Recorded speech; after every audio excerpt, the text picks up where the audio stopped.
Hello everyone, welcome to my YouTube channel awareness 360। इस channel पे हम कवर करेंगे करंट अफेयर को, जहाँ की सोर्सेस है the Indian Express, Mint, the Hindu और पीआईबी। बट इस वीडियो पे हमने अभी मेन फोकस किया है अपना इंडियन एक्सप्रेस के ऊपर। तो चलिए बिना टाइम वेस्ट किए स्टार्ट करते हैं। 1 अप्रैल 2026 की न्यूज़ है। पहला न्यूज़ है IMD forecast more heat waves days minimum temperature to rise this summer. ठीक है, आईएमडी ने फोरकास्ट किया है मोर हीट वेव्स को डे टाइम पे और minimum temperature to rise this summer. और ये है अपना इंडियन एक्सप्रेस से लिया गया आर्टिकल है। अब देखते हैं ये न्यूज़ में क्यों है। तो इंडियन मेट्रोलॉजिकल डिपार्टमेंट जो अपना आई गेस पुणे पे है, एक बार कंफर्म कर लीजिएगा, बट पुणे में ही है, पुणे महाराष्ट्र। तो हाँ ठीक है, इस्टेब्लिश कब हुआ है ये आप पता करके बताइएगा, फिर कमेंट कर दीजिएगा इस्टेब्लिश कब हुआ है। ठीक है, तो the Indian meteorological department has released its seasonal outlook for the summer period. उन्होंने अपना एक सीजनल आउटलुक को रिलीज़ किया गया है, जिसमें उन्होंने अप्रैल से लेकर जून 2026 का हमें आउटलुक बताया है। उन्होंने ये प्रिडिक्ट किया है कि ये जो समर है वो चैलेंजिंग होगा और इंक्रीज होगी इसकी फ्रीक्वेंसी ऑफ हीट वेव्स। इसकी जो हीट वेव्स की फ्रीक्वेंसी है वो इंक्रीज होगी higher than the average night times temperature across several region of India. इसके जो नाइट टाइम एवरेज टेम्परेचर है वो भी हाई होगा कुछ कुछ रीजन्स ऑफ इंडिया के। अब इसमें देखते हैं की हाईलाइट्स ऑफ द फोरकास्ट, क्या क्या की हाईलाइट्स है हमारे फोरकास्ट के। Increased heat waves days, primary region कौन कौन से रीजन में हमारी जो हीट वेव्स है उसको एक्सपेक्ट किया गया है, तो है east central Asia, sorry central India and north west India as well as south east peninsula. Peak month कौन कौन से मंथ पीक होंगे उसके बारे में बताया गया है, और जो एरिया यानी जो स्टेट है जो हमारे स्पेशली अफेक्टेड होंगे उनके बारे में बताया गया है। पहला है गुजरात, महाराष्ट्र, राजस्थान, ये सब जो एरिया है सेक्टर्स देख लो एक बार। ये सारे जो स्टेट्स हैं वो हमारे स्पेशली अफेक्टेड हुए हैं होंगे, तो प्रिडिक्ट किया गया है ना। फिर है the phenomena of warmer nights, क्या फिनोमेना है अपनी वार्मर नाइट्स के बारे में। मिनिमम टेम्परेचर राइज के बारे में बताया गया है और थोड़ा सा हिस्टोरिकल कंटेस्ट दिया गया है। मिनिमम टेम्परेचर राइज ये बताया है, unlike the maximum day time temperatures which may remains normal is some part. The minimum nighttime temperatures are expected to stay above normal across most of the country. ठीक है, जो अपने minimum temperature ऐसे बताया गया है कि जो अपना डे टाइम का टेम्परेचर है विच में रिमेन नॉर्मल, वो कुछ नॉर्मल हो सकता है हमारे सम पार्ट पे, और जो हमारा नाइट टाइम का टेम्परेचर है उसको एक्सपेक्टेड किया गया है कि वो अबव नॉर्मल जा सकता है हमारे कुछ across most of the country, मतलब हमारे कंट्री से कुछ कुछ रीजन में। हिस्टोरिकल कंटेस्ट ये बता रहा है कि मार्च 2026 का है उसे रिकॉर्डेड किया गया है as second warmest March in 126 year in terms of minimum temperature. ठीक है, चलो भैया 126 ईयर थोड़ा सा रिकॉर्ड बन गया है हमारा मार्च 2026 का। अब है maximum temperature variation side.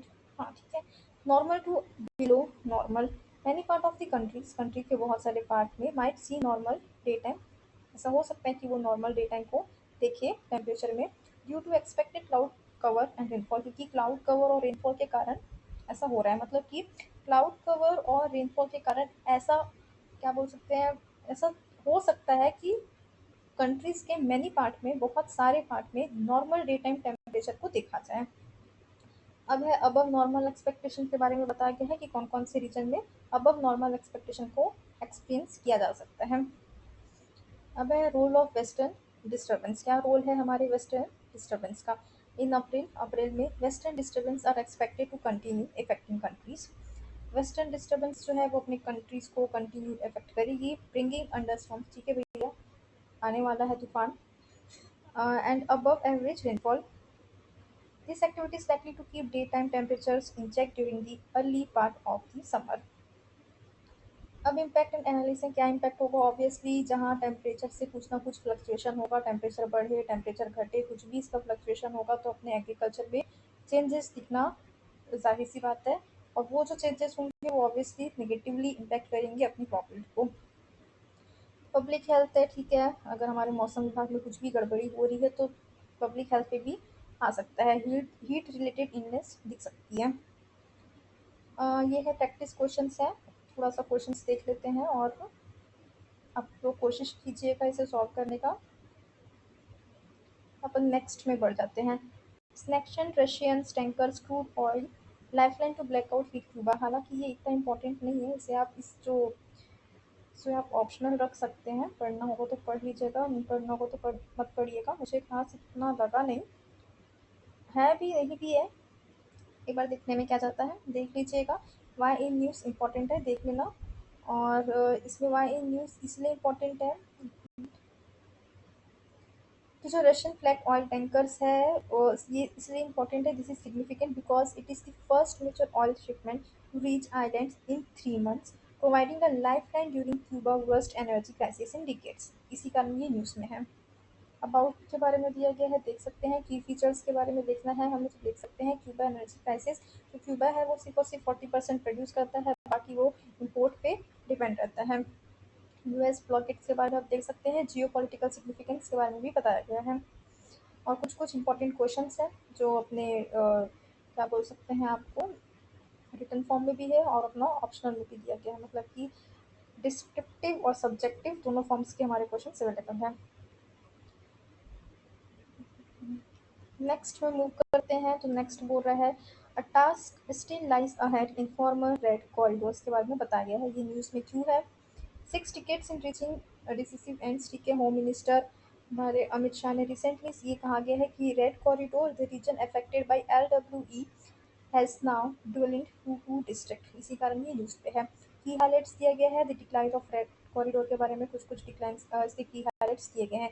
Historical contest, इसकी ओरिजिन क्या है, ये कहाँ कहाँ स्प्रेड हुआ है, अपने आंध्र प्रदेश, तेलंगाना, बिहार, छत्तीसगढ़, झारखंड एंड उड़ीसा में ये स्प्रेड हुआ है। सिक्योरिटी थ्रेट्स, क्या इसके थ्रेट्स है? तो जब हमारे जो 2026 में पीएम मनमोहन सिंह ने डिस्क्राइब किया गया था इसे single biggest internal security threats के लिए उन्होंने डिस्क्राइब किया गया था। अब इसका रीज़न क्या है शिफ्ट का? तो पहला रीज़न है सिक्योरिटी ऑपरेशंस, डेवलपमेंट इनिशिएटिव्स और फाइनेंशियल इंक्लूजन। सिक्योरिटी ऑपरेशंस में आते हैं increased arrest, surrender, neutralizing the extremities have led to military defeat of the movement. बिल्कुल सही बात है। डेवलपमेंट देखेंगे तो गवर्नमेंट हमारी फोकस कर रही है बिल्डिंग रोड्स को बनाने में, स्कूल्स बनाने में, हॉस्पिटल बनाने में। ये भी एक थोड़ा सा शिफ्ट है। और इंक्लूसिव फाइनेंशियल इंक्लूजन में देखेंगे तो expansion of banking structure, DBT has improve welfare delivery of marginalised community. Remaining challenge है, क्या क्या चैलेंजेस हैं? एक है ट्रस्ट डिफिसिट, दूसरा है रूट कॉज के बारे में बताया गया है। ये क्वेश्चन है हमारे रेड कॉरिडोर को लेते हुए सॉल्व कीजिएगा। एक क्वेश्चन है हमारा यही क्यूबा क्रूड ऑयल को लेते हुए सॉल्व कीजिएगा, और दूसरा है अपना मेट्रोलॉजी को लेके। आंसर ये रहे। नेक्स्ट मूव करते हैं तेलंगाना गिग वर्कर्स की तरफ। ये न्यूज़ में क्यों है? मार्च 2026-30 में ये देखा गया, मतलब 30 मार्च 2026 में देखा गया है कि Telangana assembly has passed Telangana platform based gig workers registration bill 2026, मतलब registration social securities and welfare को लेके तेलंगाना असेंबली ने कुछ पास किया गया है, बिल पास की है। This makes Telangana one of the few states in India to provide legal framework for the rights and social security of gig workers like delivery partners and cab drivers। जितने भी हमारे gig workers हैं उनसे related Telangana state में एक bill pass किया गया है, जो तेलंगाना को one of the few state के अंदर डाल रहा है, जो प्रोवाइड कर रहा है एक legal framework for the right of the social securities of the gig workers. हमें पता है जो हमारे गिग वर्कर्स हैं उन्हें कुछ ज़्यादा राइट्स मिले नहीं हैं, उनकी जो जॉब है उनमें भी उनको कुछ ज़्यादा पर्क्स मिलते नहीं हैं। ऑब्वियसली क्या बोल सकते हैं, गरीब में गरीबी में आटा गीला वाला थोड़ा सा काम होता है। देख लीजिएगा ये न्यूज़ को, तेलंगाना इंपॉर्टेंट है, क्वेश्चंस बन सकते हैं। की हाइलाइट्स ऑफ द बिल थोड़ा बहुत की हाइलाइट्स को देख लेते हैं। Social securities and welfare funds के बारे में बताया गया है, वेलफेयर बोर्ड्स के बारे में है, क्या बेनिफिट्स मिल रही है, ट्रांसपेरेंसी के बारे में बताया गया है। टर्मिनेशन रूल्स और है कंपेरेटिव कंटेक्स्ट, ठीक है। फिर हाँ क्वेश्चंस दिए गए हैं प्रैक्टिस करने के लिए। Polity and governance, which state आ गया भैया, कौन सा स्टेट है? तेलंगाना। फिर है एग्रीकल्चर एनवायरनमेंट पे, according to IMD Indian meteorological department कहाँ पे है? पुणे में है। डेट आपको बताना ही कब स्टेब्लिश हुई थी, ये पुणे इसका हेडक्वार्टर है।